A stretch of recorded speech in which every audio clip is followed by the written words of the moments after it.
Vous êtes-vous déjà demandé pourquoi certains pays vivent dans la prospérité tandis que d'autres semblent condamnés à la pauvreté éternelle? Après tout, comment un pays riche en pétrole comme le Venezuela peut-il être en ruine, tandis qu'une petite nation comme la Suisse, dépourvue de grandes ressources naturelles, prospère année après année?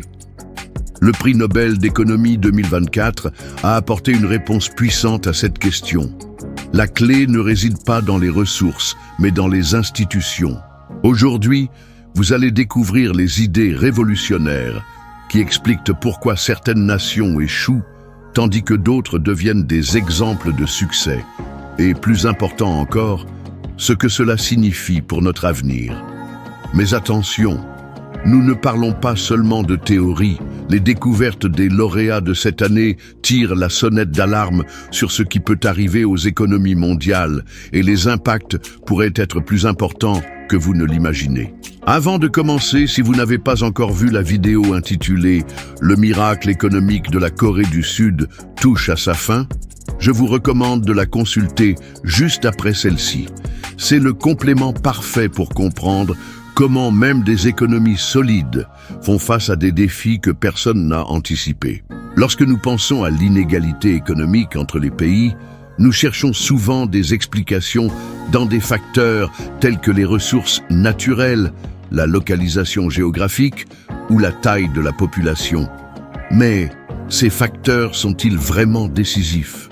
Le prix Nobel d'économie de cette année remet en question cette logique en soulignant que la véritable cause du succès ou de l'échec d'une nation réside dans les institutions qui la gouvernent. Allons droit au but. Les 20% des pays les plus riches du monde sont, en moyenne, 30 fois plus riches que les 20% les plus pauvres. Bien que le monde devienne plus riche dans son ensemble, l'inégalité relative reste pratiquement inchangée. Cela signifie que les pays pauvres ne rattrapent pas les riches et les causes de cette situation vont bien au-delà des aspects évidents tels que la mauvaise gestion ou la corruption. Les lauréats de cette année, Daron Acemoglu, Simon Johnson et James Robinson, ont consacré des décennies de recherche à répondre à la question que tout le monde évite. Pourquoi certaines nations échouent-elles? Leurs études ont non seulement identifié les facteurs clés derrière le succès économique, mais ont également mis en lumière les raisons pour lesquelles tant de pays restent stagnants, même avec une abondance de ressources naturelles ou un potentiel stratégique. Un exemple qui rend cette question encore plus évidente est le contraste entre le nord et le sud de la ville de Nogales, divisé par une clôture entre les États-Unis et le Mexique. D'un côté, l'Arizona, avec un revenu élevé, des institutions fiables et une stabilité économique. De l'autre, Sonora, avec des problèmes de corruption, de pauvreté et une infrastructure précaire. C'est la même ville, avec la même géographie, culture et climat, mais deux systèmes institutionnels complètement différents. Cela soulève une question cruciale. Comment les institutions parviennent-elles à façonner le destin d'un pays entier? Et plus important encore, pourquoi des pays comme la Suisse, dépourvus de ressources significatives, réussissent-ils à prospérer, tandis que des nations riches en pétrole comme le Venezuela s'enfoncent dans les crises? Les économistes lauréats de cette année soutiennent que ce ne sont pas les ressources naturelles ou la géographie qui déterminent le succès, mais plutôt la manière dont les institutions gèrent ces ressources et créent des incitations pour la population. Des institutions corrompues et inefficaces entraînent le gaspillage des ressources, une mauvaise gestion et un manque d'opportunités, tandis que des institutions solides, justes et fiables favorisent l'innovation, la croissance et la stabilité. Mais voici le problème. Construire des institutions solides n'est pas seulement une question de bonne intention. C'est un processus complexe, rempli d'obstacles historiques, sociaux et politiques. Et lorsque nous regardons l'histoire, nous réalisons que de nombreuses nations portent encore de profondes cicatrices qui empêchent l'avancement de leurs institutions. Et c'est ici que la recherche des lauréats entre en jeu, qui va au-delà de l'identification des problèmes. Ils offrent une vision claire sur la manière de reconstruire des économies fragiles et d'éviter l'effondrement futur. La racine du problème, institutions et l'histoire de l'échec.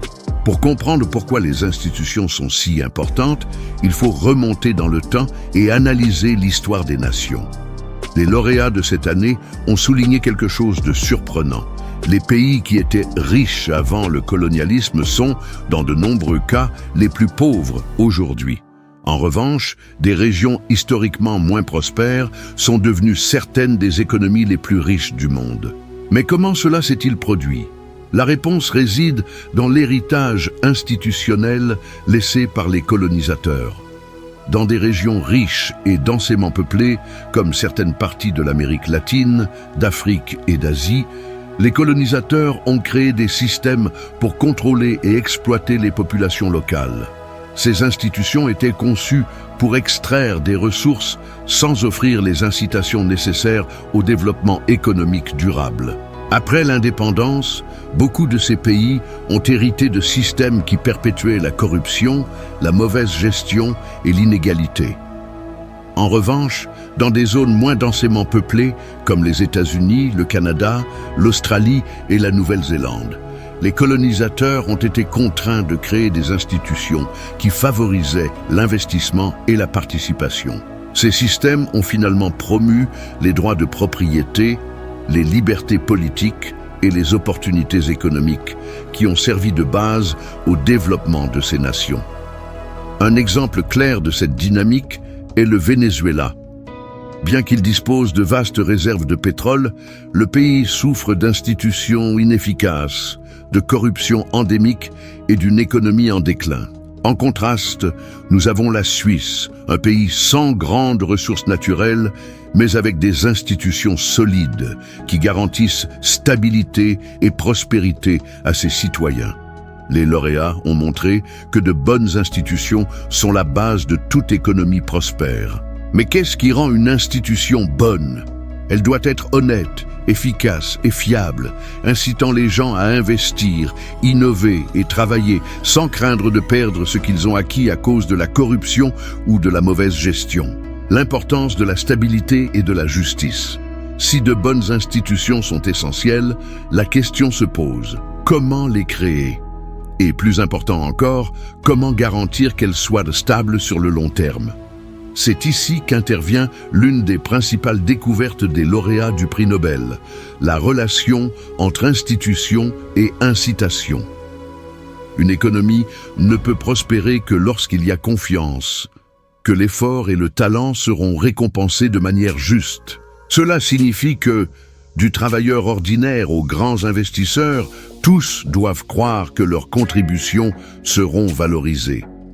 Sans cette confiance, le résultat est la démotivation, la fuite des talents et la stagnation économique.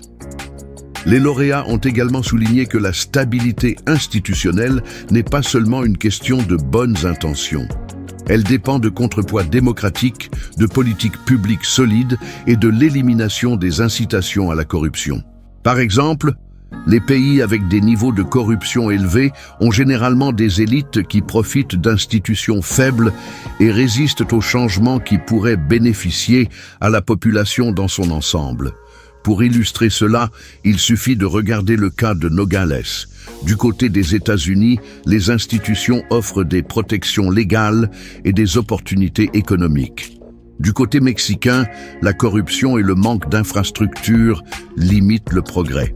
C'est la différence entre une économie qui promeut le développement et une autre qui perpétue les inégalités. La construction d'institutions solides. Maintenant que nous savons l'importance des institutions, la question est: comment les construire ? Les lauréats indiquent que la création d'institutions solides est un processus graduel et nécessite des changements profonds dans les politiques et les mentalités. Ils ont identifié que l'une des manières les plus efficaces de créer des institutions fortes est par le transfert pacifique de pouvoir. Les révolutions et les changements brusques remplacent souvent une élite dominante par une autre, perpétuant les anciens problèmes. En revanche, les transitions pacifiques permettent la mise en œuvre de réformes qui garantissent plus de représentativité, de transparence et d'efficacité. Les exemples de succès incluent des pays qui ont affronté des crises institutionnelles et ont réussi à les réformer sans grande rupture, comme l'Allemagne après la Seconde Guerre mondiale et la Corée du Sud pendant son industrialisation. Les deux pays ont établi des institutions qui équilibrent le pouvoir politique et économique, créant des environnements favorables à la croissance durable. Mais construire des institutions solides ne suffit pas. Elles doivent être adaptables et capables de résister à des pressions internes et externes. Dans le monde globalisé d'aujourd'hui, la fuite des cerveaux, lorsque des talents migrent vers des économies plus développées, est un défi croissant pour les pays en développement. Pour y faire face, les institutions doivent offrir des opportunités réelles et compétitives à leurs citoyens. L'impact sur le présent et le futur. Les idées des lauréats ne sont pas seulement une théorie académique. Elles offrent un guide pratique pour le présent et l'avenir, surtout en ce moment de grandes incertitudes mondiales. Avec l'instabilité croissante dans les économies émergentes et la pression sur les institutions dans les pays développés, comprendre le rôle des institutions n'a jamais été aussi crucial. Les gouvernements du monde entier font face au défi d'équilibrer la croissance économique avec la justice sociale. Et les leçons de ces économistes sont un phare pour ceux qui recherchent des solutions réelles. De plus, leurs recherches soulignent le risque d'ignorer l'importance des institutions. Un pays peut être riche aujourd'hui, mais sans système robuste et fiable, il est à une crise de la faillite. Cela rend le travail des lauréats non seulement pertinent, mais essentiel pour toute discussion sur l'avenir de l'économie mondiale. Les découvertes du prix Nobel d'économie 2024 vont au-delà de l'analyse économique. Elles touchent directement la vie de milliards de personnes. Après tout, que serions-nous sans des institutions qui garantissent des droits, encouragent le progrès et promeuvent la justice? Et à ce sujet, si vous souhaitez comprendre comment même une économie avancée peut être en danger, je vous recommande de regarder notre vidéo précédente. Le miracle économique de la Corée du Sud touche à sa fin, ce que personne ne vous dit. C'est le complément parfait à ce sujet et cela élargira encore votre vision des défis des économies modernes. N'oubliez pas de liker, de partager et de commenter votre opinion. Et bien sûr, abonnez-vous à la chaîne pour ne pas manquer les prochaines vidéos. Après tout, ensemble, nous dévoilons les secrets qui façonnent l'avenir économique du monde.